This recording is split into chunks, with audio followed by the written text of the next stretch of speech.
Hey guys, welcome to Wednesday Flute Sesh. I've had a really rough week. I don't know where you guys are at. Today's hump day. I actually completely forgot about this sesh today. I know last week I did Wednesday, and I was like, yeah, we're going to make this a weekly thing, and so I'm going to stick to it for now. And I just wanted to show you guys what I've been working on. This is my newest flute it's not technically done because I'm going to make more of these, but they're going to be better. And when I'm done with them, I'm going to have, obviously a prototype of the flute totem. This is just a standard block that I put on here. And I made that one from hand. And then I'm going to eventually just sand this back down again up here. Then I'm going to epoxy something on top. I was thinking a really cool sunflower. I really like sunflowers. They're yellow and bright, and every time I look at them, they're kind of like a mandala, kind of like blow my mind because there's just so many little florets inside of a sunflower. So you don't really have one flower, you have just a multitude and a plethora of flowers inside of one sunflower. And it just, fractal geometry just goes on from there. But with that being said, I really just wanted to show you guys this. I've shown it once already on my Instagram, which is the Lucid Druid. You can also search me by Donatello Kruger or Donnie Kruger. But I just wanted to kind of showcase what this sounds like. It's got a buzz in it because I did not burn the inside. I just went with standard. I sanded it down. I didn't even stain it on the inside. I did not epoxy it. As you can tell, I'm still very much so in experimental stage. So there's my flute holes. There's the whipple. There is the mouthpiece. Yep, and it's all sanded down, it's been stained, it's been sealed. This is what it sounds like.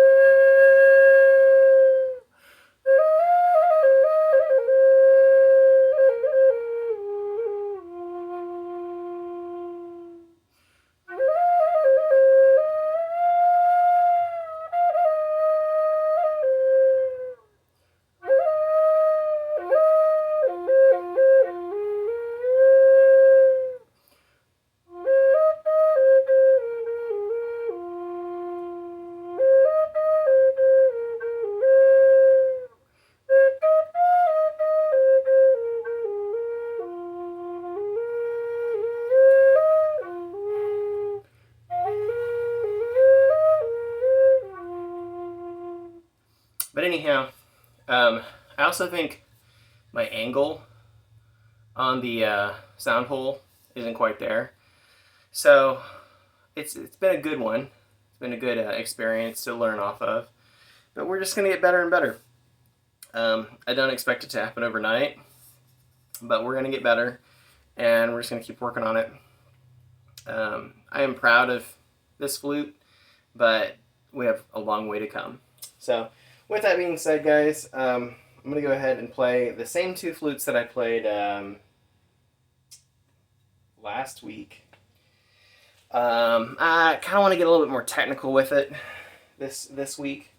And I know last week I ended on the big flute, so I figured we would pick up in the middle of this video with the big flute, and then we'll end on the double barrel flute, probably playing a minute or two of that, or just play with this all the way through.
This flute is a lot harder to maintain breath control because it's obviously a lot bigger. You have to really, if you don't play the flute often, or if you don't have never played a flute before, it's kind of hard to explain. But you can't blow too hard and you can't blow too soft on a bigger flute. You have to remain a constant, certain level of air pressure all the way through. And some people like to call it as modal tones, and how you get that modal sound coming out of the flute. Some flutes are super easy to play. Other flutes, they're very not necessarily hard, but they're very. You have to be almost like it's an acquired pickup to the flute when you pick it up. Like, for example, I don't have big hands, right? This is a big flute. There's the 6 holes all the way across, so the first 3 are easy, right? But then I don't really use my right hand all day, so I have to figure out how to fit this last finger on here. And by the time it's all said and done, you can't play like this. A lot of people, when they start playing the flute, they try to play with their fingertips. You can't play a flute like that, or at least not a Native American flute. You have to play with your finger pads, right? And so until you get that feel of the padding right, you're not going to be able to really pick up on a bigger style flute. I recommend if you start playing flutes, you start playing maybe G's, G keys, D's. Those are like really small flutes, or even some would call them standard flutes, but I really don't think there's a standard flute. I would say there's just whatever you prefer to play and whatever your heart desires. So.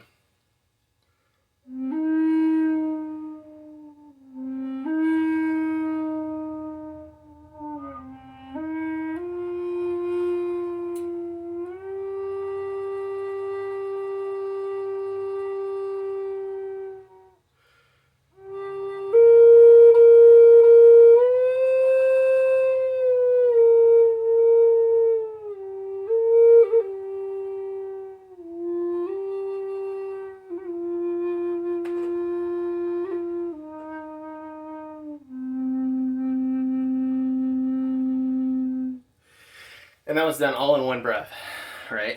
So kind of like space it out, but if you're able to work at that breath control, work at how you feel comfortable spacing out your notes, or your frames or measures, some people would call them in music, reading your notes. We're not reading music here, I'm just playing by ear. I love playing by ear because it's kind of like meditative for me.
And as you can hear, as I'm playing it, notes are cracking. My throat really hurts today, so I'm swallowing like crazy. I got bit by a dog.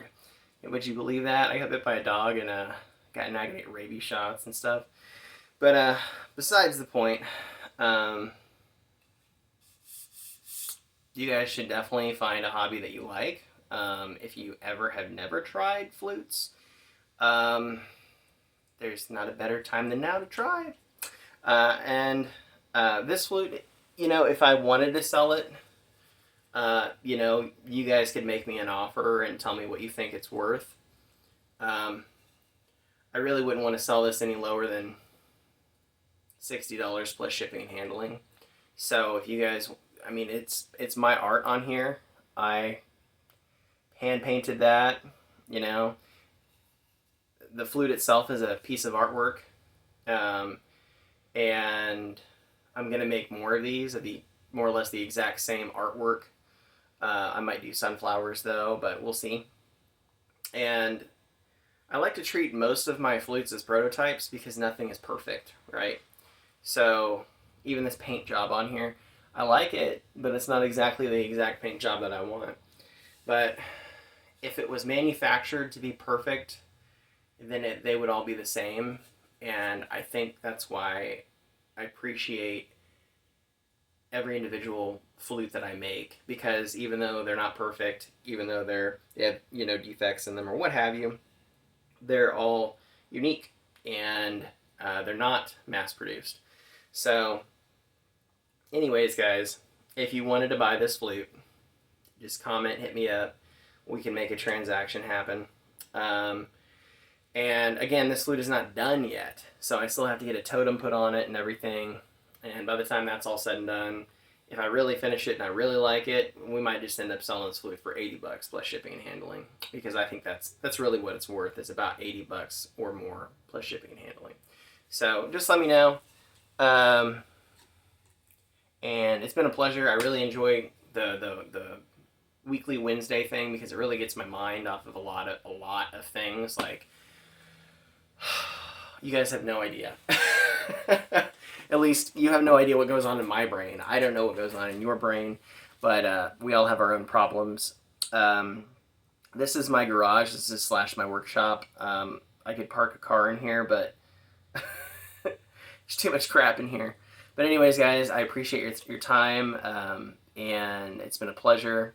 And if there's anything you guys recommend, like flute keys, art on flutes, different styles of flutes. I have a branch flute that I'm working on next. If you guys can think of, like, I've never even thought of making a double barrel flute because I haven't perfected the regular flutes that I have so far. So maybe once we get there, we'll get there.